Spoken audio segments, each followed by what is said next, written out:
Vamos dar início à nossa nona monitoria, aula do dia 24/8, terça-feira.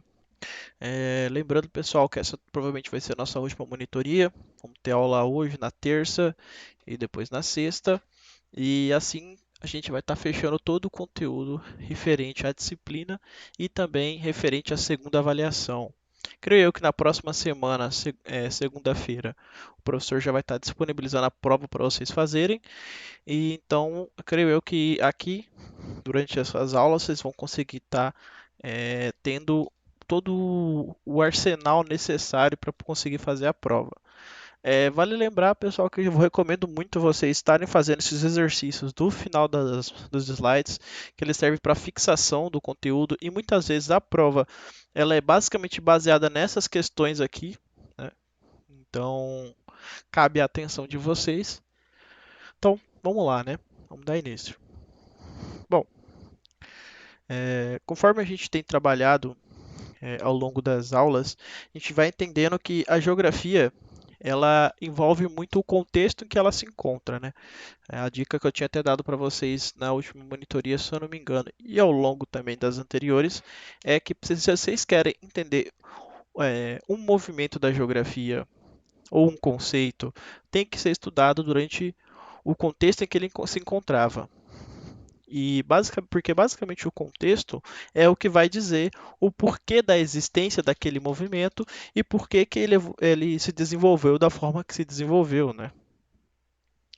Basicamente, agora a gente vai estar falando aqui da geografia pragmática. Vão ter dois protagonistas desse momento muito importantes, o Hettner e o Hartshorne, que ao longo aqui da aula a gente vai estar sabendo melhor qual foram as ideias dele, qual foram as relevâncias dele para a geografia pragmática, né? Bom, é, vale lembrar que aqui nesse momento a gente vai estar passando por um período de pós-guerra, né?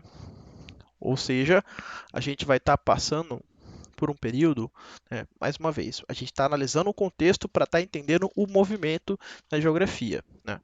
Então, a gente vai estar passando por um período de pós-guerra, o mundo vai estar em processo de reconstrução, né? Ou seja, basicamente eles vão estar entendendo que precisa-se de uma certa esperança, precisa de uma certa ordem para ter um progresso, né? Que é a ideia do positivismo que a gente estava falando, que a gente já veio falando, né, durante essas discussões. Então, é, precisava-se de um método, um modo de se ordenar e construir para dar essas novas esperanças, essas novas bases, para a gente conseguir, digamos assim, reconstruir o mundo depois dessa destruição das guerras, né? Então, essa base pragmática da geografia, essa geografia mais quantitativa, ela surge desse período, né? Ela surge desse intuito. Bom, não, falando agora das bases da geografia pragmática, a gente tem dois autores, né, como eu disse para vocês, o Alfred Hettner e o Hartshorne, né, da geografia norte-americana. Vale lembrar que a geografia quantitativa ela surge na América, né? Ela, digamos, tem o seu maior auge, o seu maior desenvolvimento metodológico na América, né? Bom, qual que é a base dessa geografia pragmática, né? O que é essa geografia pragmática? Bom, ela basicamente vai priorizar a dedução em detrimento da indução. A ênfase no termo prioriza, pois não elimina a indução, como veremos mais à frente. O que isso quer dizer, né? Que ela prioriza a dedução em detrimento da indução. É mais uma vez, né? Aquele conceito que a gente já viu com o Popper, né? Se eu não me engano, vocês tinham comentado que vocês tiveram de filosofia da ciência, né? Ou não? Me corrija se eu estiver errado, João e Beatriz. Tivemos, mas eu não me recordo se nós chegamos em Karl Popper. Tá. Normalmente a gente vê um pouco essa questão do Popper, né? A gente vê um pouco de como que se atua nesse meio científico e aqui na geografia pragmática é basicamente o auge do que a gente vê em Popper e em outros autores também, né? Dessa questão de como fazer ciência. Então, o que seria essa dedução e o que seria indução, né? Partindo do princípio básico.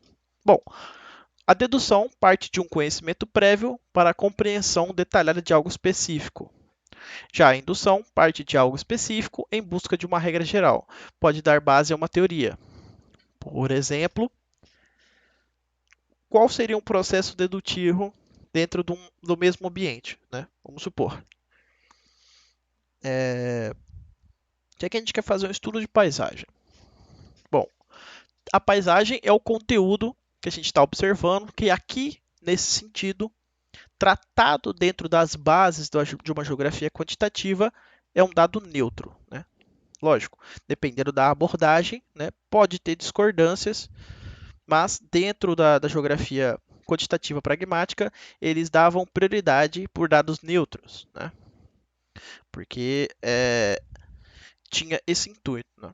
Que era uma característica dessa geografia.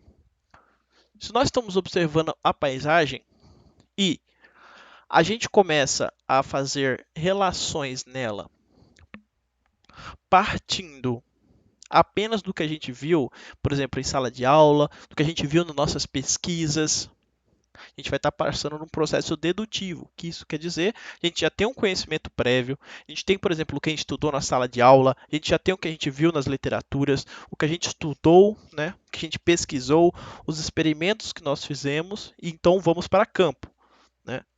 Então, aí, chegando em campo, a gente pode ver a paisagem e começar a fazer as nossas deduções, ou seja, as nossas descrições baseadas no que já temos de conteúdo. Bom, e o que seria a indução? No mesmo exemplo, ainda na paisagem. Bom, por exemplo, vou trazer como recordação para vocês o princípio que o Goethe buscava, né? O princípio unificador de toda a natureza. Ele estava partindo basicamente de um princípio indutivo. Em que sentido? Ele queria, a partir do estudo das plantas, que aí entendam que na paisagem a planta ela também é um elemento, né? Ou seja, é algo específico daquela paisagem, né? É um objeto específico pertencente à paisagem, é um dos elementos, ou seja, ela partir de algo específico e queria compreender o todo. Em que sentido? Ele queria através do estudo da morfologia comparada, né, ou seja, das formas da planta, né, no caso, compreender qual que foi a planta que originou todas as outras, né, qual que era a planta originária, qual que era, digamos assim, uma morfologia primordial, né, uma coisa que originou todas as outras. Ou seja, ele estava partindo de um conhecimento específico e buscando uma regra geral, né? Ou seja, ele estava fazendo um processo indutivo, né? E muitas vezes, como está bem colocado entre parênteses, é o que dá base a uma teoria, né? Por exemplo, Newton, na experimentação dele, ele partia, por exemplo, né, tem aquela velha história, né, de que ele estava sentado debaixo de uma árvore, caiu uma maçã na cabeça dele, e aí ele começou a ter esse raciocínio sobre a teoria da gravidade, né? Ou seja, foi algo específico, um acontecimento específico que ajudou ele a criar uma teoria, né? Então, isso é a diferença básica entre dedução e indução, que tem que estar bem claro na cabeça de vocês. João, Beatriz, conseguiram entender mais ou menos o que é dedução e indução? Sim, eu acredito Tranquilo? que sim. Tranquilo? Eu não vou conseguir ler o chat, sim. Tá, ok. Então, beleza. Isso é o básico, dedução. Então, você estuda primeiro e aí você vai para campo tirar suas conclusões. Indução, partindo de algo que você observa no campo, você tenta criar uma regra geral, né, para aquilo que você está observando. Belezinha. Bom, indução, né, fatos adquiridos através da observação, que é igual eu disse, indo a campo e observando a paisagem, como exemplo. A gente tem a indução, a gente vê naquela paisagem algo que nos chama a atenção. Pegando o exemplo do Goethe, ele viu que existia uma certa similaridade entre as plantas, e essa similaridade era esse algo específico que ele observou, e ele partiu para gerar uma lei ou uma teoria de que existiria uma planta originária que geraria todas as outras. Mas, né, como bem sabemos, não que ele vai encontrá-la, né?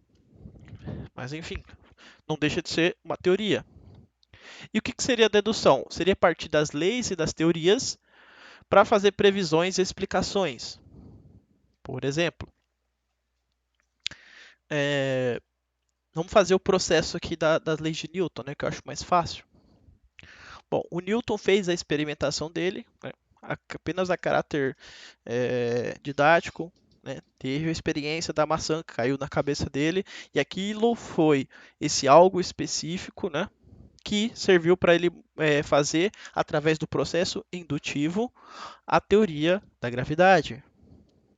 Hoje, para nós estarmos fazendo uma análise do meio físico via Newton, né? Vamos supor que a gente queira fazer um trabalho sobre as leis de Newton, né? Se a gente queira analisar a paisagem, se a gente quiser, por exemplo, quiser analisar fluxo de matéria e energia, né? Se a gente quer entender como que acontece, por exemplo, a sedimentação de uma bacia, a gente vai partir das leis, das teorias que nós já temos, né, sobre esse movimento, e aí a gente vai fazer uma dedução. Olha, talvez vai ter um rebaixamento aqui do relevo por conta dessas presentes leis que nós estamos utilizando por base. Né? Ou seja, a gente vai estar fazendo uma previsão e explicando aquela paisagem. Dando um outro exemplo. Se a gente chega e olha para a paisagem e começa a tirar nossas conclusões, começa a tirar nossas deduções, partindo do que a gente viu nas aulas, né? Lembrando que as aulas vão estar nos ensinando essas leis, essas teorias, certo? E aí, partindo desse conhecimento nosso que a gente adquiriu, a gente vai para campo e consegue começar a fazer descrições, né? Começa a entender o porquê que o relevo é desse jeito, se aqui tem mais ou menos chuva, por que a vegetação é dessa forma. A gente começa a entender e eu começar a explicar e até fazer previsões de tipo, como o relevo aqui está desse formato, provavelmente ele vai rebaixar daqui a um tempo por questões de peso, enfim. É basicamente isso. Tá? Então, existe uma relação, existe um ciclo. Né? Observação em campo, indução, teoria, partindo do estudo das teorias, dedução, previsões e explicações. É um ciclo básico que a gente tem que ter na nossa mente para a gente ter como base para a gente poder estar entendendo um pouco mais dessa geografia quantitativa e também entendendo os futuros conteúdos vindouros. Né? Como a gente vai observar mais à frente, a gente vai estar sempre buscando essa base aqui. Né? Então vamos lá. Estou indo bem cadenciado, pessoal, porque quando vocês forem revisar isso para a prova, quero que vocês tenham essas ideias bem claras na mente de vocês, né? Então aqui eu vou estar buscando fazer uma aula um pouco mais detalhada, um pouco mais com calma, para que vocês consigam ter conteúdo suficiente para conseguir ir bem na prova. Bom? Bom, resgatando um pouco da aula 6, a geografia de Ratio e Lablache tiveram sua raiz filosófica no positivismo de Auguste Comte, e a geografia de Hawthorne e Hartshorne vão conduzir essa perspectiva a outro patamar. Ambos vão realizar uma profunda crítica à falta de precisão no método da geografia. O que isso quer dizer? A partir do momento que eles estavam indo por esse lado da discussão de falta de precisão, em que sentido, né? Porque até onde a gente vê no dado momento, existia sim uma certa precisão. Né? Existia as conclusões sendo tiradas e a geografia entrando em movimento. Porém, o que eles estão dizendo aqui enquanto previsão, quer dizer, perdão, enquanto precisão, vai ser na capacidade de quantificar a geografia, certo? Eles entendiam que para algo ser preciso, precisam de contas matemáticas, de cálculos, de estatísticas. Isso era precisão para eles. E não um resultado, não uma análise, né? Muitas vezes geográfica ou crítica sobre o espaço. Então, eu estou dando esse exemplo para vocês entenderem melhor como que é a cabeça dessa galera que está pensando nessa geografia. É uma galera que está realmente empenhada em construir uma geografia que seja mais pautada em dados. Por exemplo, o IBGE. O IBGE, basicamente, ele é o auge dessa geografia pragmática quantitativa. Não é basicamente fazer as pessoas se tornarem dados para fazer análises, para fazer mapa, lógico, o mapa e os dados são dados neutros, né, por assim dizer. Então é nesse momento que a gente percebe que a geografia ela perde um pouco do seu caráter social e mais uma vez volta a se tornar neutra, né? Porque o que é um dado, né? O dado ele é um conteúdo neutro. O mapa é um conteúdo neutro. Depende de quem está fazendo a análise dele para dar um direcionamento para ele. Por exemplo, se você está fazendo análise de um mapa de, não sei, de riqueza por bairros, por exemplo, só para dar um exemplo melhor sobre o que eu estou querendo dizer para vocês, né? Partindo, por que esse dado é neutro? Porque você pode pegar esse dado e fazer uma análise crítica, né? Falando da questão de luta de classes, acumulação de riqueza, ao mesmo tempo que você pode estar chegando nesse mapa e fazendo uma análise da questão de como que o município se desenvolveu devido às riquezas pertencentes nesses bairros, né? Como que esses bairros foram importantes para o desenvolvimento da cidade e que essa riqueza reflete essa contribuição. Então, entendem? É um dado neutro que pode ser trabalhado de várias formas. Portanto, a geografia, essa precisão que eles vão estar buscando aqui, vai ser em conjunto com uma neutralidade, né? Vamos lá então. Entendido isso, vamos dar continuidade. Como bem escrito aqui, a crítica não é social, por isso mantemos a geografia de Hatton e Hartshorne na geografia tradicional. A crítica deles é sobre o método científico da geografia. O método indutivo geraria um conhecimento generalista, por isso Hatton e Hartshorne enfatizam em seus descritos o método dedutivo, particularidades. Ou seja, o que a gente tem até agora de geografia? Né? A gente tem Goethe, tem Humboldt, tem Hatzel, tem Lablache, enfim, entre outros. São pensadores sobre essa geografia, ou no caso, pensadores sobre esse assunto geografia, que basicamente partem primordialmente da indução.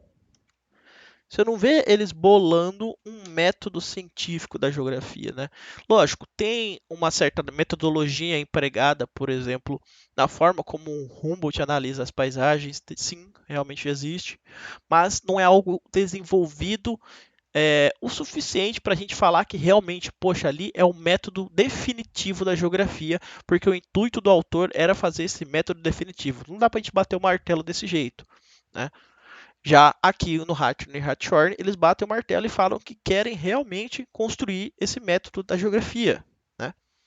E o método eles querem que seja partindo da dedução, ou seja, eles querem que a geografia, assim como, por exemplo, a física, como a matemática e outras áreas, que existem leis, né? Que existem fórmulas, eles querem que existam esse mesmo preceito para a geografia. Quer que exista uma fórmula, quer que existam leis, para partindo dessas leis, dessas fórmulas, eles consigam produzir geografia, né? Só que, lógico, a gente percebe que, por exemplo, existe um certo caráter controlador nesse sentido, né? Por exemplo, qual que foi a função da criação do IBGE? O IBGE foi criado no governo Vargas, né? Tinha ditadura militar.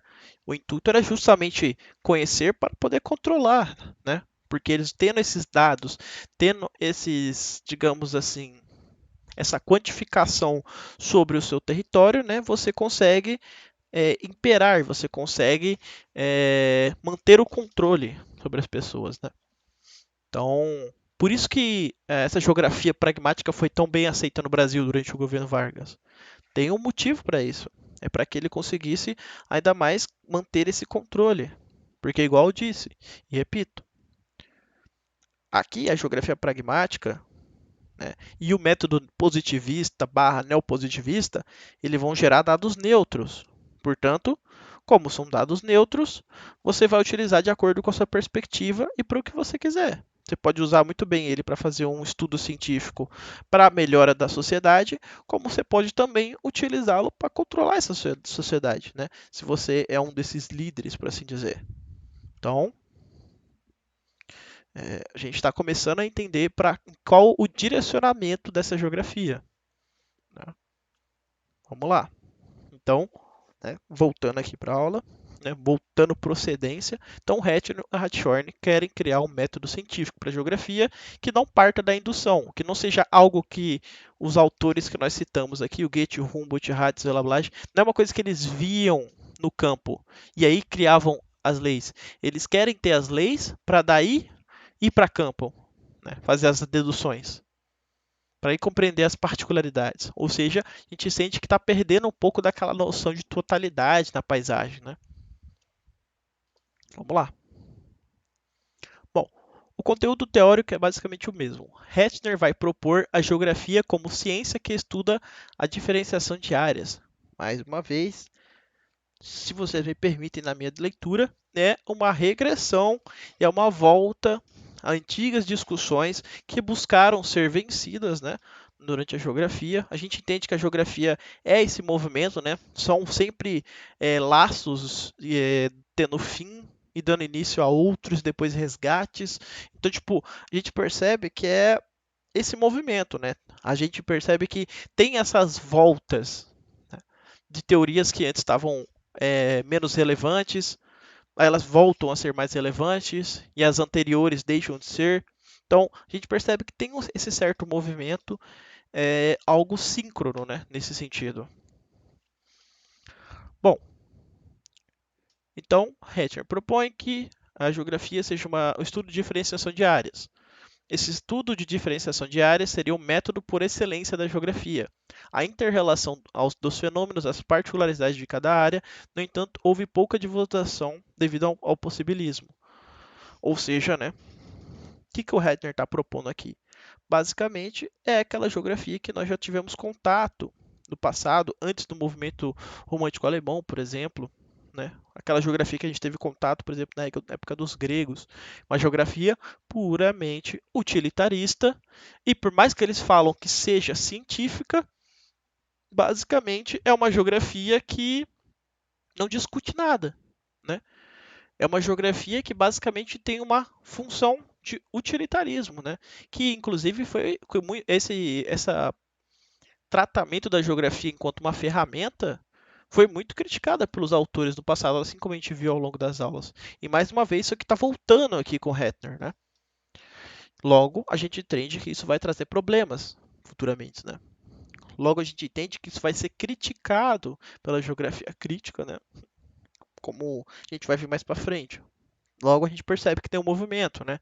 Eles têm sempre aquela coisa, eles tentam deixar a geografia mais utilitarista, e vem a galera que resgata as bases da geografia, né? E buscam trazer esse lado social de volta, certo?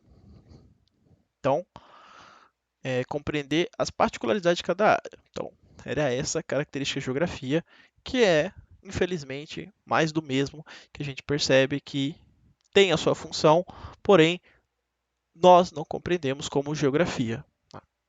Assim como uma ferramenta aqui que eles chamam de geografia. Vamos lá. Bom, as proposições de Hartshorne só vão ganhar destaque quando Hartshorne começa a difundi-las nos Estados Unidos. Hartshorne vai defender a ideia de que as ciências se definem por métodos próprios. Nesse contexto, a geografia teria sua própria forma de analisar a realidade, seu próprio método. O estudo geográfico não isolaria os elementos, ao contrário, trabalharia com suas interconexões, o que a gente percebe que é uma certa beleza, eles estão realmente partindo numa direção de deixar a geografia mais utilitarista, mas ainda assim eles não perdem totalmente suas bases, né? Como a gente comentou aqui mais para cima. O conteúdo é basicamente o mesmo, né?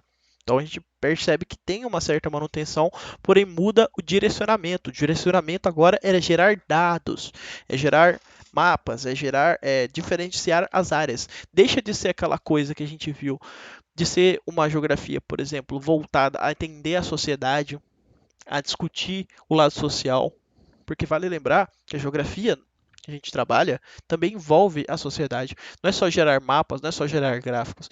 Esses gráficos têm que ter uma função social também, Tá? Não é só ficar de um dos lados, né?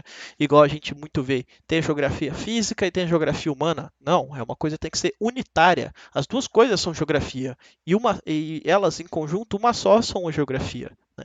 A gente tem que dar um fim a essa dicotomia, porque não sei se vocês vão conseguir estar lembrando com exatidão, mas a geografia que a gente aprende no ensino médio e ensino fundamental é de base positivista. Né?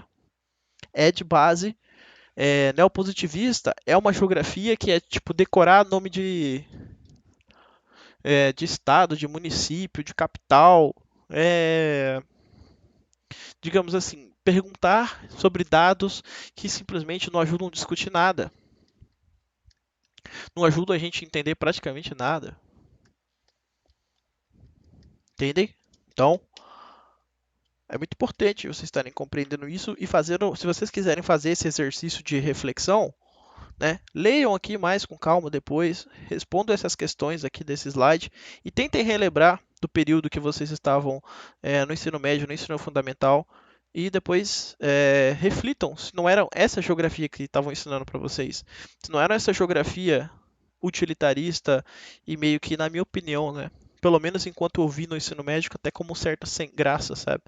Poxa, se eu fosse para me basear na minha escolha em ser geógrafo ou não, baseado apenas no ensino médio, provavelmente eu não seria. Não teria escolhido esse curso. Né? Logo, teve professores que tiveram a função de mostrar para mim que a geografia era muito mais que isso. Né? Então, eis também, na minha opinião, a função do professor também. É causar esse impacto no aluno e mostrar que o nosso curso, mostrar que o que a gente está fazendo aqui é muito mais, né? Muito mais do que apenas estar no livro didático. Né? Eu sei que é meio difícil de estar. Algumas escolas batem muito firme nisso, né? Que é muito difícil de estar distante do livro didático, só que nós temos que suscitar, né, dentro dessas bases, a reflexão para outras coisas, né? Mostrar que existe um dinamismo, existe uma amplitude muito maior na geografia, né? Não é só o que está ali no livro didático. Né? Bom, então, né, dando continuidade, a geografia se torna um ponto de vista sobre o qual a interrelação entre os elementos produziria uma síntese, né? Ou seja, um dado neutro.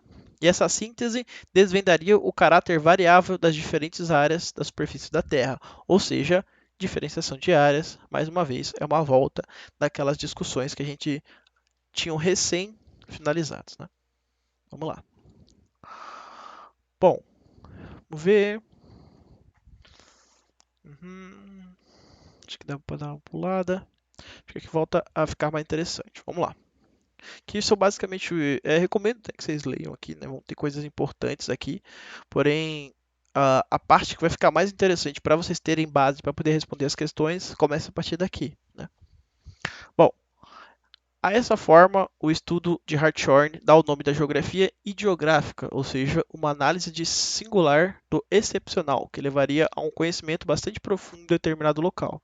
Mais uma vez, diferenciação de áreas, né? Mas sendo aplicada agora aos Estados Unidos. No entanto, Hartshorne também propõe uma geografia que busque as generalidades. No entanto, por fornecer respostas generalistas, essa proposta foi pouco explorada pelo autor. Diferente, a geografia nomotética buscaria os padrões de variação. Né? É justamente a geografia nomotética que vai dar base para a objetivação da geografia quantitativa computacional, que é a marca da transição para a geografia tradicional pragmática. Ambas as geografias serão altamente descritivas e classificatórias, pouco críticas do ponto de vista de relações sociais. Ou seja, o que ele está dizendo aqui, que é exatamente o que a gente acreditava que tinha sido deixado para trás há muito tempo e que agora está tomando forma de novo, que é uma geografia que tem pouca característica de geografia, que é uma geografia que basicamente tem a função de gerar dados neutros, de generalizar e de compreender as pessoas enquanto números, enquanto dados, sabe? E basicamente, na minha opinião, perde o essencial, que é o ponto de vista crítico das relações sociais. É, mais uma vez, conforme também foi criticado no movimento romântico, é uma geografia que vai estar excluindo o ser humano excluindo o ser humano enquanto um elemento integrador, né? Enquanto alguém que pertence a esse conteúdo vai se tornar apenas um dado, né? Vai se tornar apenas mais uma estatística e perde todo o seu valor, seja enquanto uma pessoa que sente, enquanto uma pessoa que tem a sua realidade, né? Então, geografia perde um dos seus elementos muito importantes, que é o homem enquanto pertencente a todo é, esse conteúdo, né? Basicamente vira um dado, vira uma forma de gerar um dado neutro, né? Perde as suas particularidades e começam a ser homogeneizados, né? Dou um exemplo. Se eles pegam o bairro e eles querem basicamente fazer uma estratigrafia da questão de acumulação, por exemplo, sei lá, de quantos salários mínimos que ganham naquele bairro, por exemplo, eles basicamente vão estar homogeneizando, né? Eles vão estar sendo generalistas, porque às vezes, se aquele bairro mostrar que tem um pessoal que consegue ter um poder aquisitivo maior, né? Aquelas pessoas que têm uma realidade um pouco mais sofrida, um pouco mais difícil, vão estar sendo generalizadas e vão estar ficando invisíveis, que aí já é um conceito que vocês vão ver provavelmente em geografia urbana, que são os invisíveis, são aquelas pessoas que são escondidas pelos dados matemáticos, que são esquecidas, que são deixadas de lado, né? Por exemplo, o trabalhador, o proletário, ou aquela pessoa que está em condição de rua, aquela pessoa que vai ser simplesmente generalizada por um dado, né? A gente já começa a perceber quais são os problemas dessa geografia. Vamos lá. Geografia quantitativa barra pragmática, né? Que é entendido como uma renovação da geografia. Bom, para compreender o período de renovação, evolução epistemológica faz necessária a compreensão das modificações ocorridas no mundo após a Segunda Guerra Mundial, que eu estou comentando para vocês, né, que eu já dei spoiler lá em cima. Momento em que os geógrafos conduzem a uma nova discussão e buscam caminhos metodológicos até então poucos conhecidos. Crise na geografia tradicional pela alteração profunda na realidade mundial, o modo de produção capitalista se monopolista, agregando o grande capital, né? Então, a gente entende que tem uma virada no mundo aqui, né? Começa a surgir o capitalismo, né? A transição do capitalismo concorrencial para o capitalismo monopolista, né? E só para ficar finalizado bem o que a gente falou aqui em cima, basicamente, né, essa geografia vai estar falando um pouco do Ratner e Hartshorne e falando que eles não tiveram relevância durante o período que eles viveram assim. As suas teorias não foram muito bem aceitas, porque basicamente, assim como foi dito mais em cima, o que estava em auge era a geografia francesa, possibilismo do Lablache. Então, no período que eles viveram, eles não tiveram muita relevância. Porém, quando a geografia dá uma virada, quando tem a Segunda Guerra Mundial, eles começam a ter mais relevância, suas teorias tomam forma. É similar ao que a gente viu que já aconteceu, né? A título de exemplo, ou melhor, a gente vai ver que aconteceu, que é as teorias do Marx, né? Que ele fez as teorias dele, mas elas só foram implementadas após a sua morte, né? Ele não viu o desenvolvimento de suas ideias. A gente entende que muitos autores passaram por isso, sabe? Então, a gente entende que durante esse movimento aqui da quantificação, da pragmatização, o Ratner e o Hartshorne vão ganhar muito mais destaque, muito mais força, né? Eu não lembro com exatidão se foi durante a vida deles ou após a morte deles. Eu não lembro com exatidão. Se um deles só que morreu, eu não lembro com exatidão esses dados, né? Mas creio eu que assim que eles criaram as suas teorias, conforme está escrito aqui mais em cima, eles não viram a implementação, porque o possibilismo do Lablache estava em alta, né? Eles viram depois que a geografia teve a virada, depois da Segunda Guerra. Belezinha? Vamos lá. Bom, a necessidade de um planejamento econômico, intervenção do Estado, né? Para ter intervenção do Estado, nada mais útil do que dados, estatísticas, mapas para controle, né? Para o Estado conseguir atuar mais diretamente. O planejamento econômico se relaciona com o planejamento territorial, criando a necessidade de um instrumental de intervenção, né? Ou seja, criar projetos e planejamentos, no caso aqui está sendo citado o econômico e o territorial, com o intuito, né, ou seja, baseado nesses dados neutros que vão estar sendo gerados por essa geografia quantitativa pragmática, certo? Aqui, ó, o professor até coloca, eu percebo que Hartshorne já sinalizava para essa necessidade, pois apesar de ligado ao pensamento tradicional, acrítico, ou seja, o que a gente entende como acrítico? Que não tinha crítica social, que esquecia o homem, no caso o ser humano, desse elemento, certo? Inova ao tentar instrumentalizar seus diagnósticos, conduzindo para a possibilidade do uso da quantificação e da computação, ampliando a operacionalidade das interrelações, né? Ou seja, mais uma vez, reforçando apenas para esse conteúdo ficar fixo na memória de vocês, quantificação, pragmatização, estatísticas e cálculos e excluir o ser humano da jogada, né? Vamos lá.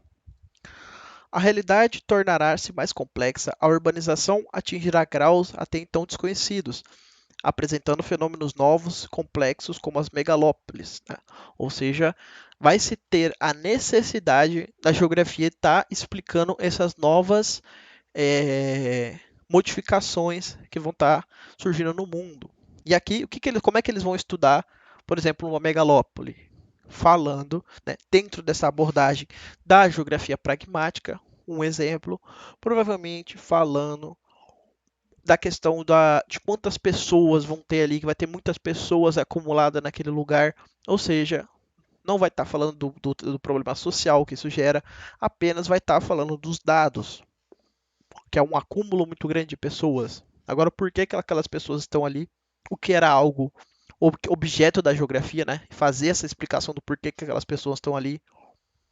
Quais são as condições que aquelas pessoas estão, tá? Discussões que antes da geografia fazia, mas que aqui dentro da pragmática quantitativa vai se deixar de lado.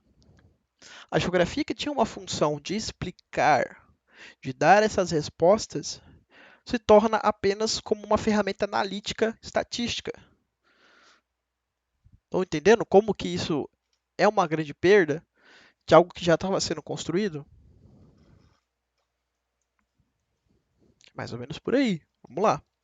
O campo também se modifica frente à industrialização e à mecanização das atividades. O local agora está ligado a uma economia global.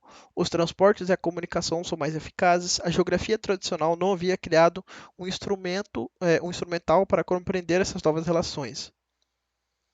Ou seja, né, aqui já começamos a entender o que eu estou dizendo para vocês, né? Mais uma vez repetindo, perde-se a capacidade que antes a geografia tinha de analisar essas mudanças, né?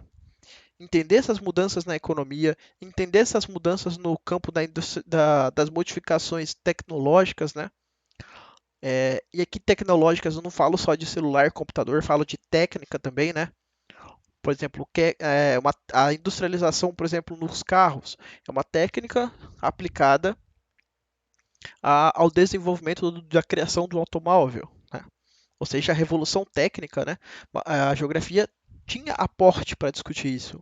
Tanto é que com a vinda do Milton Santos, né, que a gente vai ver lá quando o professor tem essa aula especial só sobre geografia no Brasil, vocês vão ver que existe o meio técnico, científico e informacional, ou seja, que a geografia vai estar estudando essas modificações que a geografia tradicional já não conseguia mais, né? Por isso que o Milton Santos foi tão importante. Ele começou a mostrar que a geografia consegue responder questões que a tradicional não conseguia, certo? Porque são dados que não são quantitativos, são dados sensíveis, né? São dados que você capta através da sua sensibilidade e do seu entendimento dos fluxos, das redes, de como os elementos se relacionam, sabe? E como que às vezes o ser humano ou o proletariado sai prejudicado nessa história, certo? Então, entendemos as limitações dessa geografia, né? Entendemos sua motivação, mas também temos que entender as suas limitações, né? E por isso que a geografia é um constante movimento. A gente percebe que tem é, essas. A partir do momento que surge uma nova dúvida, surge uma corrente para dar uma solução, né? Tem os resgates e as transformações. Enfim, vamos dar continuidade. Bom, no campo filosófico, o positivismo clássico foi considerado simples e, portanto, ultrapassado frente às novas questões. A unidade de compreensão entre o homem e a natureza, que os geógrafos tradicionais buscavam, se dissolve neste período. Afirma que o movimento da renovação, ao contrário da geografia tradicional, não possui unidade, representa mesmo uma dispersa relação em queda, ou seja, tem uma queda da geografia tradicional, né? Os fatores para isso estão relacionados com a composição de diversos métodos de interpretação, posicionamento de autores, né? Que aqui é entendido como a renovação da qual tratamos tem duas partes, um neopositivista, outra crítica de viés marxista. Ou seja, vai ter um embate. Né? O que isso aqui está nos dizendo? Que assim que a geografia tradicional cai, né? Geografia positivista, aquela geografia pragmática do Ratner, Hartshorne, que vão estar trazendo essas bases, quando ela, digamos assim, cai em desuso, vem e impera duas correntes, né? Que é a neopositivista e a outra marxista. Né? Que a marxista a gente vai estar falando um pouco aqui na aula 8, né? Na verdade, a gente vai estar indo no sistema, que a gente vai falar do marxismo mais para frente, mas é na aula 8 que a gente vai tratar dela, né? Vamos lá. Os fatores para isso estão relacionados com a composição, tais que eu já li, né? Os anos da década de 1950 se revitalizam devido aos pressupostos do neopositivismo. Nasce então a geografia pragmática, outra denominação para a geografia quantitativa, que é o que eu já estou repetindo aqui para vocês, né? Vou ter dar uma pulada mais para frente. Bom, em termos práticos, qual que é a mudança do positivismo clássico para o neopositivismo? Bom, basicamente troca-se o empirismo da observação direta, dos levantamentos dos aspectos visíveis, ou seja, ir a campo e observar, por um empirismo mais aberto, dos dados filtrados, em muitos casos, computação por estatísticas, médias e tendências. Ou seja, perde-se a característica de ir até campo observar. Né? Lembram lá daquela questão da dedução? Então, isso se perde. Para dar aba ao quê? A basicamente o estudo estatístico de dados e gráficos. Basicamente, a gente vai estar entendendo a realidade enquanto um dado, enquanto uma estatística, enquanto uma média, uma tendência, um cálculo. A gente não vai estar mais analisando através do que a gente está observando. Vai ser puramente dados e números, né? As pessoas vão representar números e não mais pessoas, né? Mais uma vez, reforçando o que a gente já está discutindo aqui. Bom, Fred Gunther Schaeffer, né? O que ele trouxe de interessante para essa discussão? Bom, o Schaeffer, né, ele tornou conhecido ao publicar em 1953 um artigo dos Anais da Geografia Americana, vale lembrar, onde a geografia quantitativa pragmática se desenvolveu, América, Estados Unidos, né? Bom, que basicamente esse artigo que ele fez que vai mostrar, que vai realmente, digamos assim, foi uma das primeiras publicações falando desse tal método da geografia, né? Lógico, primeira publicação em que sentido? Que teve impacto. Porque enquanto aqui o Ratner e o Hartshorne estavam falando, acho que acabou a reunião, peraí, um momento. Bom, dando continuidade, basicamente o Schaeffer ele vai estar trazendo esse artigo dele que vai estar abordando esse método da geografia, né? E nesse momento aqui, esse método dele cai como uma luva, porque diferente do Ratner e o Hartshorne, a, a revolução, o momento, o contexto que ele estava, aquilo era se encaixava como uma luva. Era exatamente o que o Estado queria, era exatamente o que o mundo estava precisando naquele momento, sim. E era o que não precisando, mas sim buscando, né? Naquele momento. Então, essa teoria dele, né, teve uma repercussão. Esse artigo teve uma repercussão, né? Teve uma repercussão muito maior do que o Ratner e Hartshorne, por mais que eles falassem ideias similares, por serem momentos diferentes, teve um impacto muito maior, né? Vamos lá. O que tem nesse artigo, né? Esse artigo ele se destaca pela crítica ao pensamento tradicional de Hartshorne, principalmente no que tange os procedimentos metodológicos da geografia ideográfica dedutiva, né? Ou seja, mais uma vez, que mostrando ainda mais o quanto que essa geografia tradicional, né, não conseguia mais explicar a realidade, quanto que ela tinha limitações e do quanto que esse processo dedutivo de ir até campo não tem muitos benefícios, né? Porque para pensar, em que sentido que isso tem relevância? Vamos tentar fazer um estudo hermenêutico, né? Vamos tentar entender a cabeça de quem está pensando isso durante o período em que ele viveu, né? Essa é a base da hermenêutica. Então, aqui é muito mais simples para eles olharem um dado científico que já tem uma comprovação, um método bem elaborado, já tem um resultado, do que eles irem até campo e fazerem as deduções deles, né? É muito mais prático você, sei lá, ficar, pegar os dados e analisá-los, né? Tipo, pegar um papel e analisar os dados, do que você ir até campo e, sabe, ter que tirar esse dado bruto e aí depois trabalhar, né? Era muito mais simples você pegar esse dado estatístico, passar para o computador, fazer um trabalho nele, do que ir até campo e, sabe, então era nesse sentido de ver como algo retrógrado, algo atrasado, sabe, essa questão do empirismo prático, assim, do visual, né. Então eles partiram para o empirismo de resultados, né. Era o empirismo partindo do resultado que eles obtiveram através da estatística, né, por exemplo, né. Então essa era a crítica do Schaeffer a essa geografia tradicional do Hartshorne. Vamos lá. Para Schaeffer, a ciência procura estabelecer afirmações gerais para eventos e processos repetitivos. Na sua concepção, os geógrafos devem abandonar as preocupações ideográficas que não estariam na mesma categoria da ciência explicativa, ao qual acentua a procura de leis e a unidade metodológica na pesquisa, né? Vamos lá. Então, basicamente, o que a gente percebe aqui? Qual que é o movimento que está acontecendo? Bom,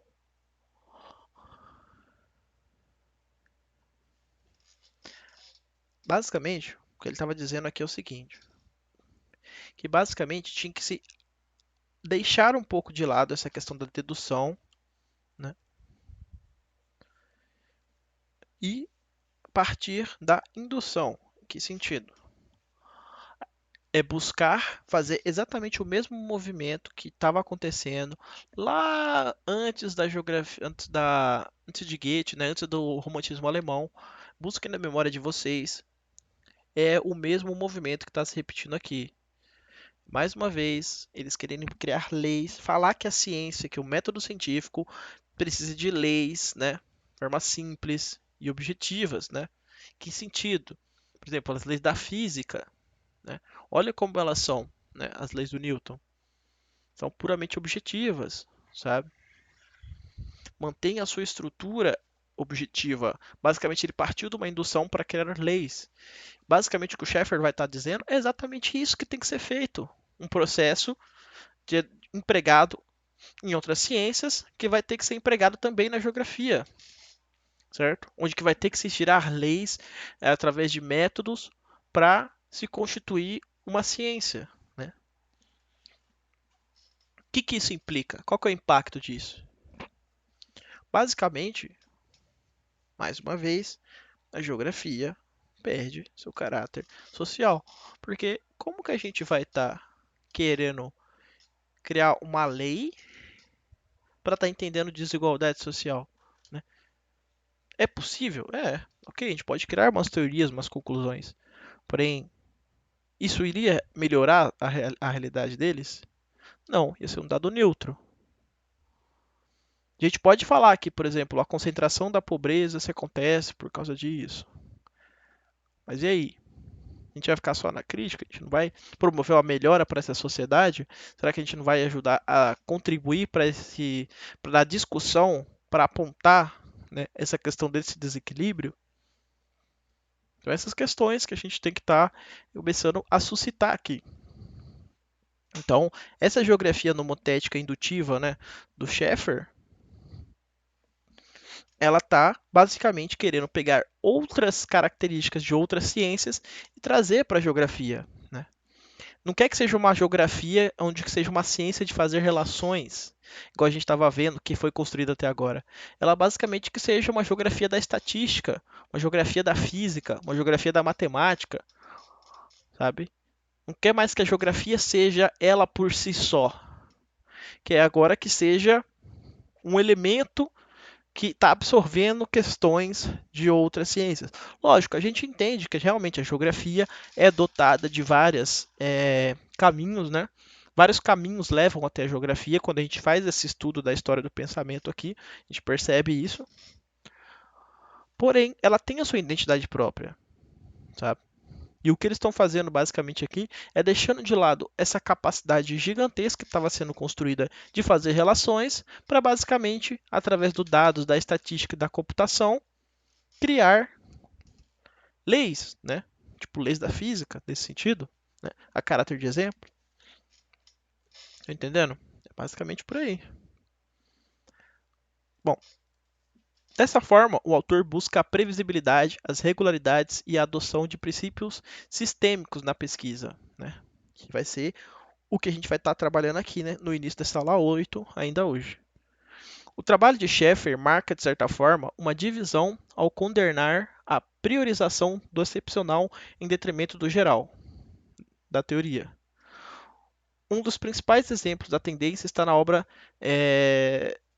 Teoria da Geografia, né? Não, Theoretical Geography, de 1962, de William Budge, não sei, enfim, 1928, que afirma que a teoria é o coração da ciência porque a teoria científica é a chave do quebra-cabeça da realidade. Né? Mais uma vez, apenas repetindo, para quesito de fixação do conteúdo, é um resgate do que a gente já estava vendo no passado. Né? É basicamente pegar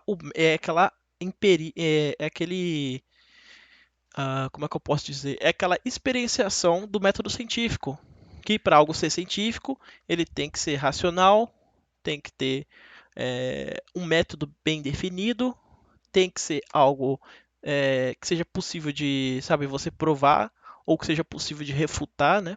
Lembrando um pouco do Popper. Então, perde toda aquela identidade, perde toda aquela beleza que a geografia tinha em conseguir explicar várias coisas, né? Ou seja, né, lembrando, por que isso aqui está ganhando tanta força, por que isso está ganhando tanta forma? Por causa do momento que isso se encontrava. O momento era propício para o florescimento dessas ideias, certo? Bom, vamos lá. Em 1969, David Harvey publicará sua obra denominada Explanation in Geography, considerada de fundamental importância por tratar de forma minuciosa o exame dos aspectos teóricos metodológicos da geografia, os modelos, né? A gente já vai chegar no David Harvey, vale lembrar que o David Harvey é um cara que vai estar se entendendo e se apresentando enquanto um geógrafo pertencente à corrente crítica, né? Ele vai atualizar a base do Marx para a geografia. Né? Ele vai estar fazendo uma releitura das teorias do Marx e aplicando a geografia. Recomendo muito a leitura do Harvard. Inclusive, eu quero até recomendar uma obra dele que eu li no começo da minha graduação, que me ajudou muito a ter essa noção de como que é pegar uma teoria filosófica e aplicar a geografia. Vou até ver o nome para vocês, só um momento. Bom, o livro é esse daqui, né? A Produção Capitalista do Espaço, que basicamente o Harvard vai estar aqui aplicando essas leis, ou melhor, esses conceitos da geografia crítica à geografia, né? Aí seja, é um primeiro contato que eu tive que fica como recomendações para vocês estarem entendendo como que se aplica uma teoria filosófica, né, à geografia, né? É uma recomendação que fica para vocês. Vamos dar continuidade ao conteúdo aqui, né? Então, esse é o Harvard. A gente vai estar tratando um pouco mais dele, se eu não me engano, aqui na aula 8, só que na sexta-feira, né, quando a gente entrar na geografia crítica. Vamos lá. Em síntese, a geografia, nesta concepção, passa a dar mais ênfase ao racionalismo cartesiano. Novamente, como eu estou dizendo para vocês, é algo que a gente já viu que está voltando com força. O empirismo passa para segundo plano. São incorporadas novas linguagens oriundas da matemática, da geometria e da estatística, ou seja, a geografia perde sua essência, se me permitem o comentário, geográfica, que é essa capacidade de fazer relações, e, lógico, Ela existe ainda? Existe, porém o seu caráter não é mais social, não é mais fazer uma discussão para compreender a sociedade ou compreender a sua história, sabe? Compreender sua complexidade. É apenas para gerar dados pragmáticos, né? Vamos dar continuidade aqui para vocês estarem entendendo ainda mais essa ideia. O termo geografia pragmática advém da necessidade de uma ótica prospectiva, um conhecimento voltado para o futuro que instrumentalize a geografia aplicada, ou seja, buscam-se novas técnicas para o planejamento, que é o que eu estou falando para vocês. É de novo aquele mesmo movimento de deixar a geografia utilitarista, dela perca a sua essência geográfica, na minha leitura, é claro. Ela considera que o conhecimentos abordados pela geografia tradicional remetem ao passado, inviabilizam ações do planejamento. Porque aqui o planejamento vai estar sendo pensado o quê? Enquanto gráfico, enquanto dados neutros, enquanto algo matemático, né? Geométrico, estatístico, algo que eles possam matematizar, né? Seria mais ou menos essa linguagem que eles iriam direcionar. Bom, a relação entre geografia e história praticamente desaparece neste período, a não ser no que se refere ao entendimento de evolução dos cenários via estatística. Mais uma vez, eles até fazem essas relações, porém perde-se todo o que a gente estava construindo até esse momento. Basicamente, é uma geografia que vai estar deixando de lado toda a sua história para estar tomando um cenário muito mais matemático, dentro da geometria e estatístico, né? Aquela coisa dos gráficos e tal, né? Que é basicamente para entender, né? No máximo que a gente vai ter dessa análise histórica, igual a gente tinha toda bem arrojada com relações, entendendo a evolução da paisagem, isso tudo se perde e basicamente eles vão estudar a evolução dos cenários via estatística, né? Via gráfico, né? É basicamente, acho que eu até consigo dar um exemplo para vocês aqui, ó. Dar um exemplo prático. Por exemplo, temos um exemplo aqui que eu vou trazer no meu TFC para a gente estar entendendo isso.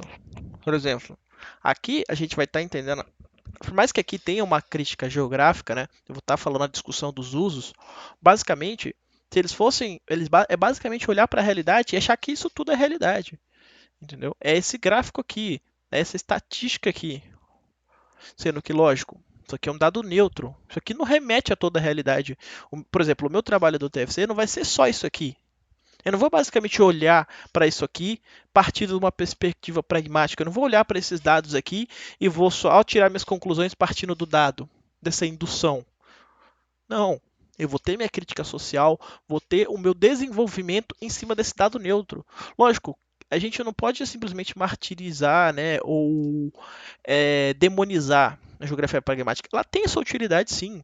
Porém, a gente não pode ficar, enquanto geógrafo, apenas preso a isso, a esses dados quantitativos. A gente tem que trazer a nossa crítica social, a gente tem que trazer o nosso debate e nossa capacidade de fazer relações em todos os trabalhos, seja na nossa atuação profissional enquanto professor, ou participando de algum órgão público, ou em qualquer lugar que necessite da nossa postura de geógrafo.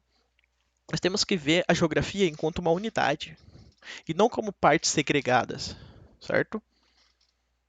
Bom, vamos lá, na continuidade. Bom,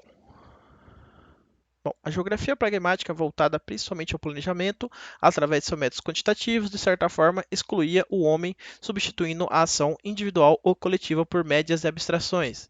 É o que eu falo. O ponto de vista do ser humano fica de fora, né? Basicamente, ele vira um dado, né? Ele é homogeneizado. Ele vira uma estatística, que é o que eu estou falando para vocês aqui ao longo de todo esse capítulo, justamente para fixação, né? Bom, isso aqui são as referências, quem quiser ler, e recomendo que vocês façam essas questões, porque elas são de caráter de fixação desse conteúdo, e se vocês conseguirem responder elas, vocês vão estar muito bem encaminhados para poderem estar fazendo a avaliação, certo? Vamos lá. Agora a gente vai até o slide 17, né? A gente vai até mais ou menos aqui. Quando chegar na geografia crítica, a gente vai dar uma pausa e a gente volta na sexta-feira, né? Então, vamos lá. Dando continuidade a essa renovação da geografia, bom, a gente vai ter que estar entendendo um primeiro conceito para a gente poder entender o movimento, né? Qual é o conceito que a gente vai ter que estar entendendo para entender esse movimento? A teoria dos sistemas na geografia, né? A teoria sistêmica. Por quê? Porque através dela a gente vai estar entendendo como que um novo tipo de método da geografia vai estar sendo criado. Como que a geografia sistêmica, né, que querendo ou não, é um dos métodos hoje em dia utilizados na geografia, né, que é um método em que a gente vai estar entendendo, né, essa totalidade e analisando ela dentro de uns moldes mais da geografia física, assim, né? Lógico, se você se adentrar nessa teoria dos sistemas, você vai acabar caindo nessa geografia um pouco mais sistêmica, né? Nessa geografia um pouco mais é, arrojada no sentido de análise, a parte mais prática, né? Tá, vamos lá então entender o que que é isso, né? A ideia de se entender a natureza a partir de uma perspectiva sistêmica é mais antiga do que a própria publicação da Teoria Geral dos Sistemas, né? Que ela foi publicada em 1950 a 1968 pelo biólogo australiano Bertalanffy, né? Bom, na verdade, a Teoria Geral dos Sistemas de Bertalanffy traz uma compilação daquilo que já era de certa forma idealizado e muitas vezes realizado por diversos pesquisadores em diversos ramos da ciência, né? Bom, é, tá. Parece que aqui, né?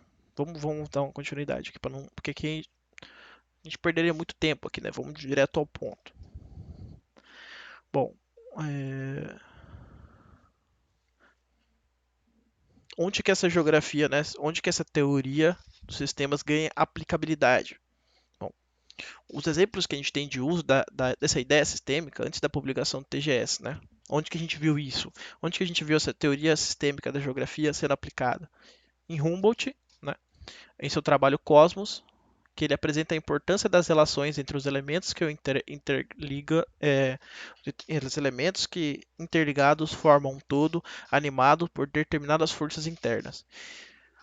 O que isso quer dizer, sucintamente? Né? E por que isso tem relação com a teoria geral de sistemas? Porque basicamente o que o Humboldt vai estar dizendo para a gente aqui é que existe é, uma disposição dos elementos, que existe uma ordem para esses elementos interagirem, né? Os elementos eles estão interligados e eles formam um todo animado por determinadas forças internas. O que isso quer dizer? Por exemplo, vou dar um exemplo prático. Se a gente está querendo entender uma paisagem, o porquê que esse terreno aqui está se rebaixando, né? Por que ele está ficando mais baixo? Por que aquele outro terreno está tendo um sorgimento? Porque tem forças internas que estão atuando nele para ter esse desnível, certo? Ou seja, e os elementos que estão interligados, eles vão se, digamos assim, se direcionar por causa dessas forças, né? O que isso quer dizer? E por que isso é uma teoria geral e por que isso está inserido na teoria geral de sistemas e também pode ser entendido como um sistema? Porque basicamente o Humboldt vai estar nos dizendo que para a gente estar entendendo a paisagem, para a gente estar entendendo o nosso mundo, né, vale lembrar que o Cosmos é uma obra que ele escreveu no final da vida dele. Era o Humboldt já velho, com as suas ideias totalmente amadurecidas e basicamente estava querendo criar essa visão geral sobre o mundo, né? Então aqui, tanto é que essa palavra cosmos vem do grego, né, que quer dizer basicamente esse universo, esse mundo nosso, né? Então, o conceito não é exatamente isso, mas apenas para vocês entenderem aqui melhor, vou utilizar esses termos, tá? Que não são completamente errados. Então, aqui o Humboldt vai estar propondo que existe um ordenamento, que existe um sistema, que existe uma unidade, um movimento, um desenvolvimento na no mundo, sabe? Que existe um rumo, que existe uma interligação, que existe uma lógica, que existe um sistema, sabe? A gente percebe que tem restícios dessa teoria geral dos sistemas muito antes dela ser publicada. Bom, Richthofen. Ele explicava a unidade e a complexidade da superfície terrestre através da conexão de três esferas: atmosfera, litosfera e hidrosfera, e como resultado dessa conexão, o surgimento da quarta esfera, a biosfera, né? Que inclusive o Richthofen é muito bom para a gente estar entendendo geografia física, né? Quem quiser uma dica aí para quando estiver estudando geografia física, quiser tá fixando melhor o conteúdo que você está estudando, lê um pouco sobre essa teoria do Richthofen aqui e tenta aplicar ela, né? Tenta entender ela em sua complexidade e juntar o que você está aprendendo e participar dessa esfera, né? Você preencher essas esferas do Richthofen com os conteúdos que você está aprendendo. Por exemplo, você está aprendendo um pouco sobre geomorfologia, coloca um pouco nessa camada da litosfera, né? Sobre geologia e geomorfologia. Está aprendendo um pouco sobre hidrogeografia, preenche essa atmosfera dentro do Richthofen. Vai ajudar bastante, pelo menos me ajudou bastante, a entender essa geografia física, né? Então, fiquei como recomendação, né? Mas agora, voltando para o conteúdo. Basicamente, o Richthofen está falando que existe um sistema interligado no mundo, certo? Existe uma lógica, existe uma relação, sabe? Essa teoria geral dos sistemas ainda é muito mais geografia do que estava tendo naquele movimento da geografia pragmática, quantitativa. É como aqui nesse momento a gente percebe que realmente está tendo um avanço para uma geografia. Porém, mais uma vez, aqui entende-se que o avanço primordialmente vai ser rumo a uma geografia física, né? Vai se perder um pouco o caráter humano, igual a gente vai ver mais para frente. Mas aqui sim a gente pode falar que ainda é geografia e não, né, naquele sentido daquela geografia pragmática que perde um pouco da sua essência. Aqui, né, nessa teoria geral dos sistemas, a essência geográfica ainda se mantém. Belezinha? Vamos lá. Bom, o Smuts, em sua obra de 1926, cria o paradigma denominado holismo, que considera que o universo, em suas partes constituintes, tendem a originar unidades que formam um todo de complexidade crescente, onde as unidades globais nunca reduzem a soma de seus elementos constituintes, pois estes aparecem dispostos, interconectados, estruturados de uma determinada maneira, conforme conjuntos complexos, né? Formando conjuntos complexos. Então, o que ele quer dizer aqui? Basicamente, o que esses três aqui têm em comum? Eles vão estar, né, dentro desse contexto aqui, né, vão estar nos dizendo o seguinte: existem um sistema no mundo que tem suas regras, que tem a sua interconexão, que tem a sua relação e tem a sua própria lógica. O que eles estão? Ou seja, que eles estão afirmando que existe essa teoria geral dos sistemas quando a gente tem esse contato geográfico com o conteúdo, né? Com o que é esse conteúdo, com o mundo, né? Mas lógico, ainda não está tão bem estruturado igual foi a teoria geral dos sistemas, mas a gente percebe que esses autores concordam que existe um ordenamento no mundo, que existe um sistema no mundo para explicar os acontecimentos que nele acontecem, certo? Estou dizendo de forma bem simples assim, pessoal, para vocês realmente estarem fixando o conteúdo, de forma mais simples possível. Vamos lá.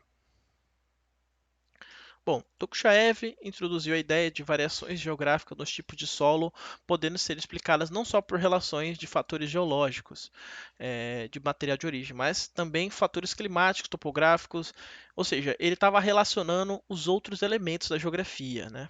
Ou seja, aqui a gente entende geografia não só, aqui que ele está dizendo, né? A gente não entende geografia não só como pedologia, mas como pedologia, geomorfologia, hidrogeografia, climatologia. A gente entende que o sistema vai ser a constituição de um entendimento de totalidade. Né? O que isso quer dizer? Que a geografia é uma junção de várias áreas, né? É uma unidade de várias áreas, onde elas vão ter o seu constituinte, né? Ou seja, onde os todos vão estar interligados e vão estar dialogando entre si.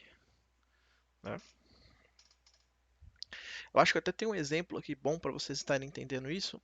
Deixa eu ver se eu acho um exemplo do Richthofen, para você estar entendendo o que é esse sistema geográfico, né? Bom, não, acho que creio eu que fica melhor dessa forma mesmo. Não tem necessidade de mostrar, senão vão agregar um grau de complexidade muito maior, assim, pode ser que perca um pouco o sentido aqui. Vamos manter mesmo dessa forma. Bom, o Passage, em suas obras Morfologia Fisiológica e Fundamentos da Ciência da Paisagem, ele vai ressaltar a ideia do organismo advindo da ecologia, né? Cunhado assim o termo fisiologia da paisagem. Assim, a compreensão do processo genético estruturador da paisagem naturais associada a um instrumento cartográfico, permitindo ao geógrafo estabelecer uma ordem hierárquica entre as paisagens, passando do nível local ao zonal. O que isso quer dizer? Que basicamente a geografia vai conseguir constituir relações entre os seus elementos e entre os seus resultados, né? Ou seja, a gente entende que a paisagem é um resultante de várias relações, da relação do clima, da relação da geomorfologia, da relação da hidrogeografia. Beleza, a gente tem um resultado aqui, né? Ah, e também da ação do homem, né? E aqui tem um resultado, né? E esse resultado pode ser comparado com outras paisagens, né? Vai ser uma comparação dessas paisagens entre si. Ou seja, a gente vai ter uma compreensão muito mais ampla, né? Esse sistema tem essa ideia, dessa relação entre os vários elementos que compõem a geografia. Bom, assim como foi citado aqui, né? Para a gente estar entendendo um pouco mais sobre essa teoria geral dos sistemas, a gente tem que entender que essa base, que por mais que seja pertencente à geografia nos moldes de hoje, ela vem da ecologia. Tem uma forte relação da ecologia com a geografia, né? E a gente vai estar vendo isso melhor agora, né? Bom, o alemão Haeckel, fundador da ecologia, define como a relação entre os organismos com seu meio orgânico e inorgânico. Percebe? Relação entre organismos com seu meio ambiente, ou seja, a relação entre elementos, entre como que a gente pode entender que isso tem relação com a geografia? Porque a geografia ela vai ser aquela que vai relacionar o meio ambiente entre si e com o ser humano, com a sociedade. Percebe a relação? Organismos, na geografia vai ser vista como o ser humano e a sociedade, e o meio ambiente, aqui entendido como natureza, né, como paisagem. Então, tem uma certa relação entre a ecologia e a geografia.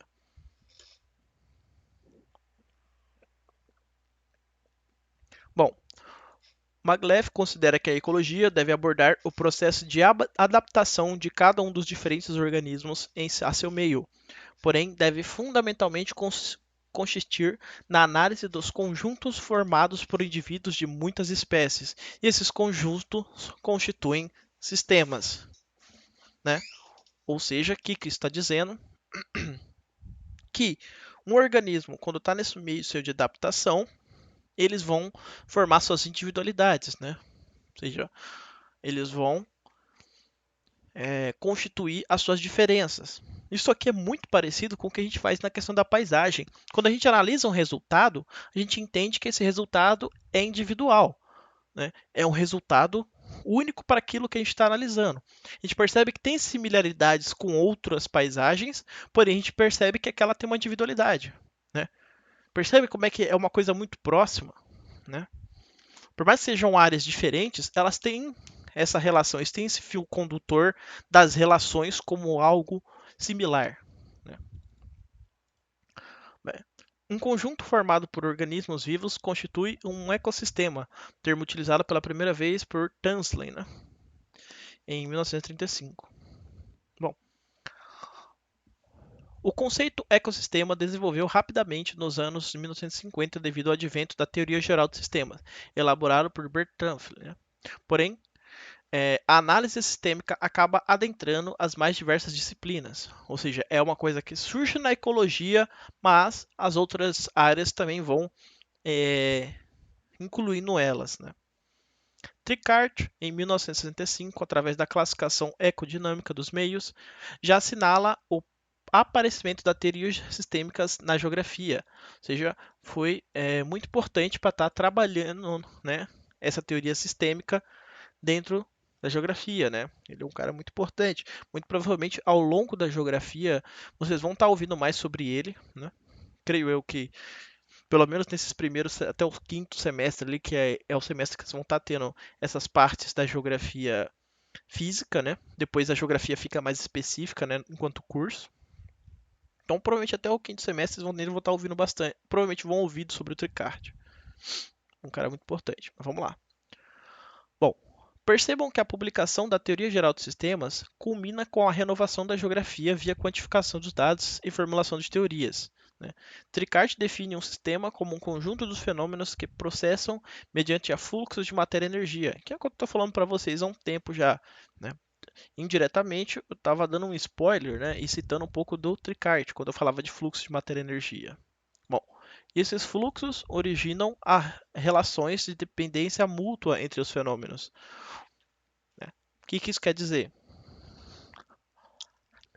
Que basicamente, quando a gente está entendendo uma modificação na paisagem, ela se dá através de um fluxo de matéria e energia. Né? Ou seja, a evolução daquela paisagem, né, se deu através dessas modificações e desse movimento dessa matéria e dessa energia. Né? E esse movimento desses fluxos depende do que acontece. Por exemplo, se a gente está olhando para uma paisagem do morro e percebe que tem uma vegetação, a gente volta um tempo depois e olha que aquela vegetação sumiu, né? A gente pode ter diversas interpretações, mas, né, fazendo apenas o caminho mais fácil, a gente pode analisar e entender que teve, por exemplo, um deslocamento, teve um deslizamento de terra que basicamente tirou toda aquela vegetação. Então teve um fluxo de matéria e energia, aconteceu um fenômeno, né? Por isso que tem a dependência mútua. O fenômeno, no caso, foi o deslizamento de terra, que fez o deslocamento desses fluxos de matéria e energia e mudou a paisagem. Entendeu? Um exemplo. Onde que isso se aplica? Por exemplo, podemos pegar um caso clássico, né, que provavelmente vocês conhecem. Um caso antes e depois de Brumadinho. Né? Provavelmente vocês já devem ter visto essa noticiário e visto como era antes e como ficou depois. Né? Foi uma tragédia, mas apenas para um exemplo aqui, para a gente estar entendendo essa teoria do Tricard, antes de ter aquele fenômeno, né, que toda aquela rompimento da barragem, tinha-se uma paisagem. Após aquele fenômeno, teve uma modificação no fluxo de matéria e energia e modificou a paisagem. Estão sacando? É muito importante, por isso que o Tricard ele é muito utilizado na geografia, assim, para a gente estar tendo esse desenvolvimento. Porque, cara, ele foi muito importante. Porque ele vai estar bolando aqui um conteúdo que é aplicável até os dias de hoje. Tá? Até os dias de hoje a gente consegue conceber essas ideias do Tricard, sabe? Lógico, vão ter renovações, vão ter novos autores mais atuais que ele, mas ele foi base, porque ele realmente consegue, teve uma ideia, sabe, uma sensibilidade assim, e umas sacadas muito geniais para essa geografia física, né? Provavelmente, né, quando vocês tiverem alguma disciplina da geografia física, vocês vão ouvir sobre ele, porque o trabalho dele foi muito bom mesmo. Vamos lá. A análise sistêmica na geografia nasceu do esforço da teorização sobre o meio natural, com suas estruturas e seus mecanismos mais ou menos modificados pelas ações humanas. O que isso quer dizer, né? Vamos continuar lendo aqui que vai ficar mais fácil.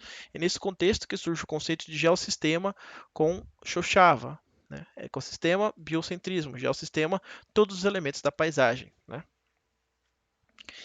Ou seja, o que nasce como uma teoria geral, né? Por isso o nome, teoria geral dos sistemas, participando da ecologia, né?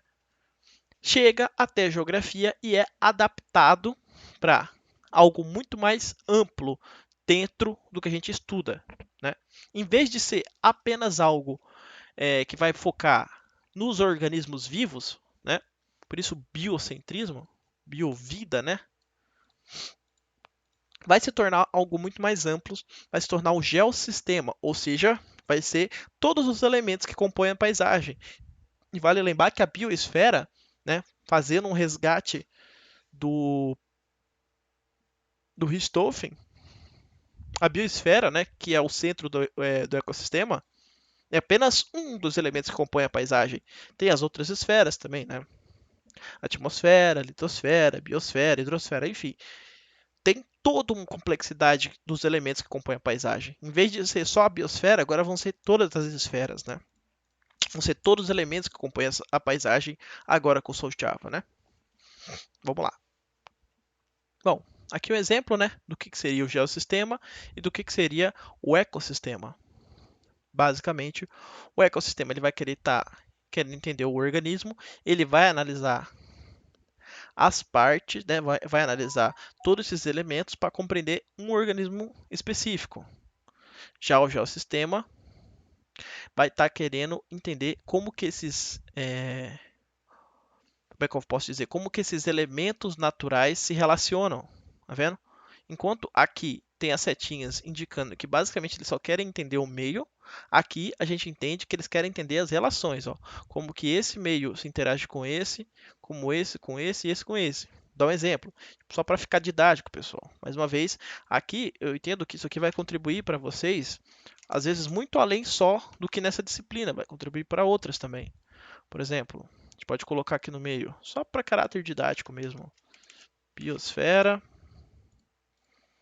hidrosfera, atmosfera, litosfera, e sei lá, parece que tinha também,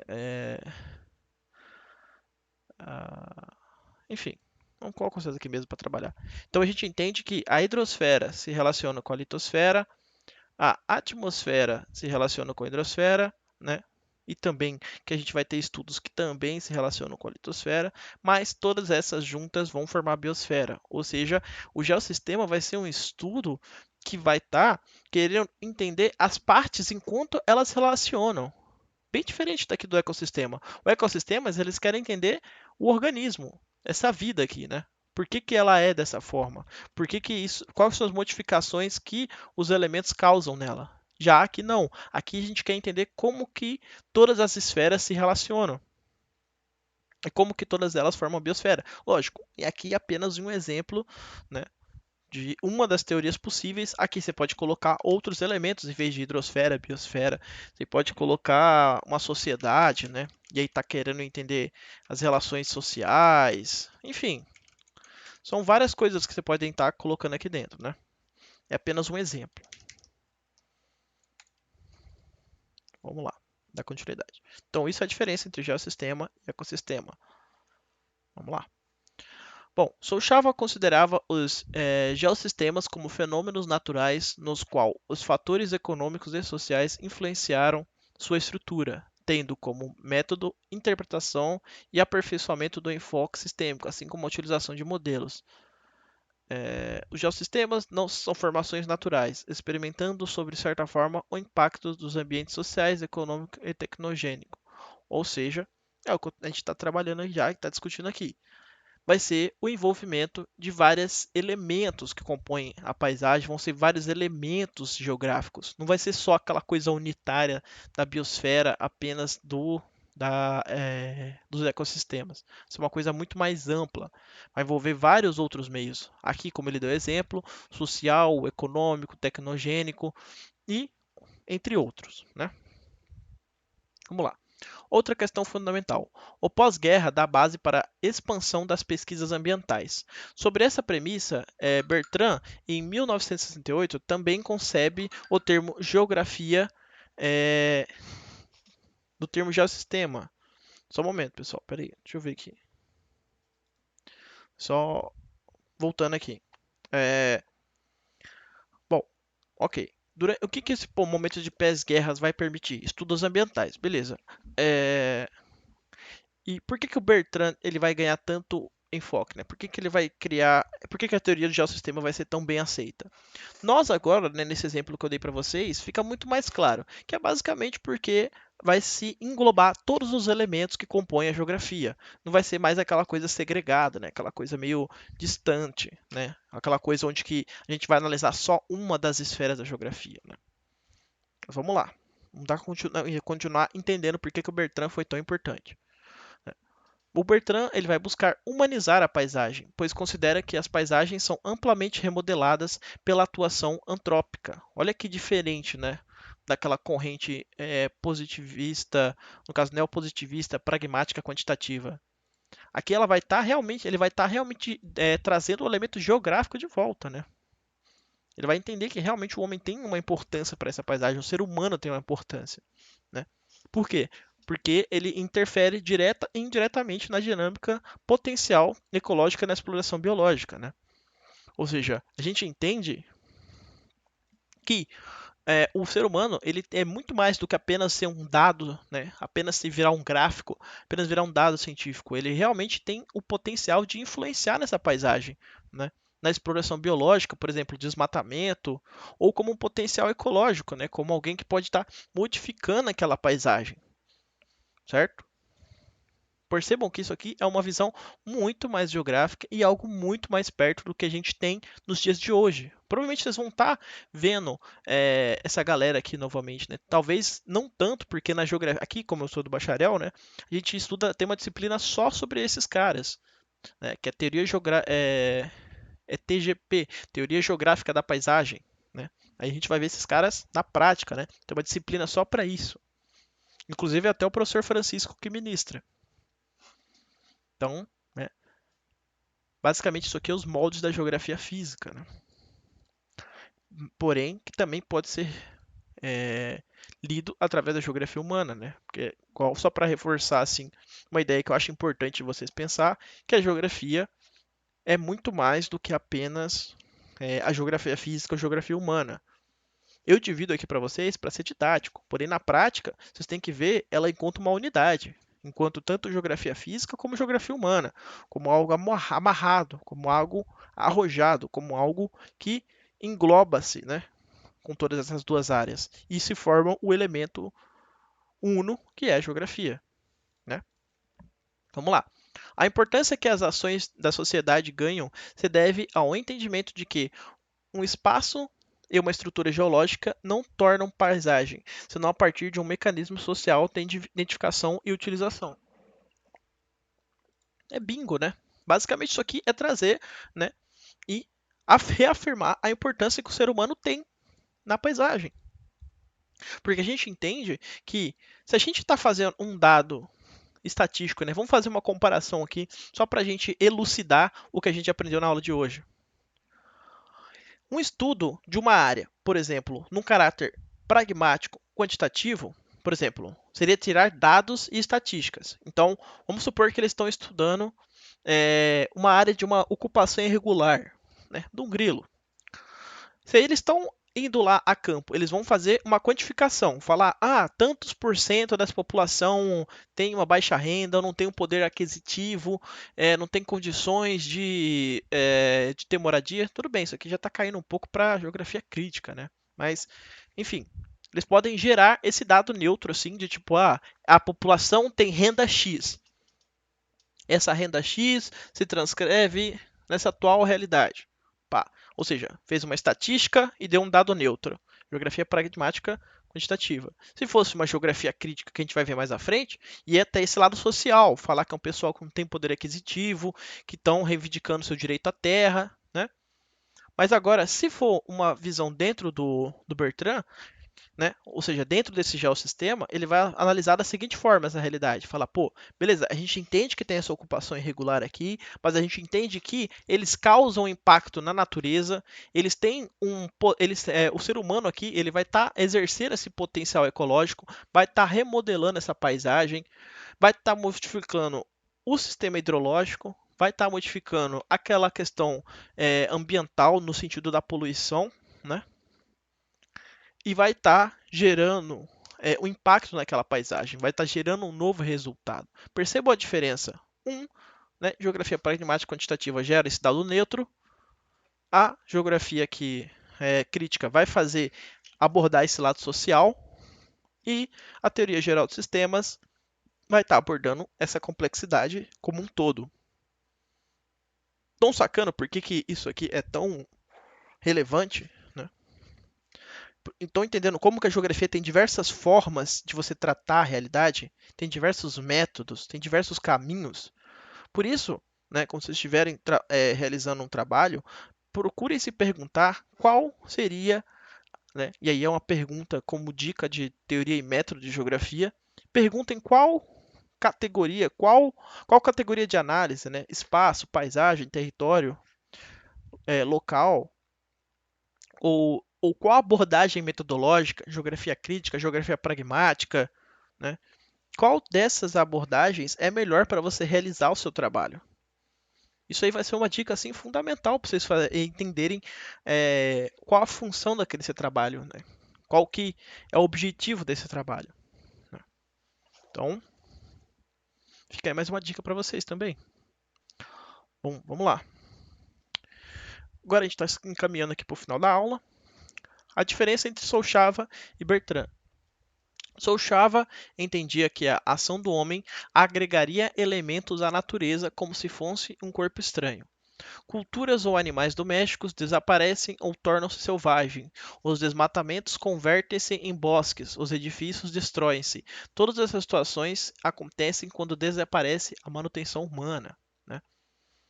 O sistema de Solchava se assenta em uma perspectiva analítica, prognóstica e de reversibilidade das situações críticas causadas pelo homem durante sua história. Ou seja, basicamente, o Solchava ele vai estar entendendo que realmente o ser humano destrói, modifica a paisagem, porém que tem solução, certo? Que se o humano causou um desastre aqui, tem como se voltar atrás, tem soluções, tem métodos, tem caminhos para estar revertendo essa realidade. Já o Bertrand, bom, ele vai entender o homem como parte integrante, não necessariamente gerador de impactos, mas sim como um dos elementos componentes da natureza. Assim, a dinâmica da natureza retaria na interação entre o potencial ecológico, a exploração biológica e a ação antrópica, né? Ou seja, aqui ele vai estar suscitando o equilíbrio. Enquanto o Solchava vai falar que, beleza, se o ser humano fez cagada, dá para ir lá e arrumar, o Bertrand que vai falar, não, o ideal talvez seria evitar esses problemas partindo de uma relação harmônica entre o, o ser humano e a paisagem, né? Só um momento, pessoal. Desculpa, pessoal, voltei. Vamos lá. Bom, então, né? Só para deixar claro, Solchava pensava nessa questão, beleza, o homem causou um erro, vamos corrigir. Já o Bertrand partia do seguinte questão: por que não viver de forma harmônica com a natureza? Por que não criar um equilíbrio, né? Basicamente partia dessa ideia. Deixa eu ver se já está acabando o tempo da reunião de novo. Então, basicamente, o Bertrand ele partiria da seguinte ideia, que o potencial ecológico, né, ou seja, o que a natureza tem para oferecer em termos de desenvolvimento das formas de vida, ou seja, a base física, concomitante com a exploração biológica e a exploração natural do potencial ecológico, né? Ou seja, a relação entre a vegetação, o solo, fauna. E a ação antrópica, a exploração do homem sobre o potencial ecológico, por sua vez, afeta a exploração biológica. Ou seja, o que isso quer dizer? Qual que é essa dinâmica? Que basicamente a gente entende que o ser humano realmente tem que explorar o, digamos assim, a natureza, mas tem que extrair dela o que é necessário para viver um certo equilíbrio, né? Aqui é basicamente a relação dessa explicação aqui do Bertrand, né? Bom, finalizando, de forma geral, a geografia quantitativa ou a geografia quantitativa de base sistêmica não se aprofundou na compreensão da relação que dá sustentação à ação humana sobre a natureza, ou, em outras palavras, não se aprofundou na relação entre os homens à medida por situações conflituosas vinculadas, por exemplo, à manutenção de poder e segregação socioespacial. Quem vai fazer isso é geografia crítica. Ou seja, quem vai entender por que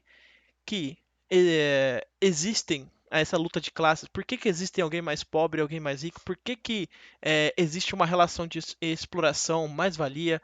Quem vai cuidar disso é a geografia crítica, que a gente vai ver na sexta-feira. Basicamente, agradeço a todos que viram esse vídeo, agradeço a presença de todos aqui, da Beatriz, do João, e desejo uma ótima semana a todos e espero ver vocês na sexta-feira para a gente finalizar esse conteúdo da aula 8 e iniciar e também finalizar o conteúdo da aula 9. Muito obrigado.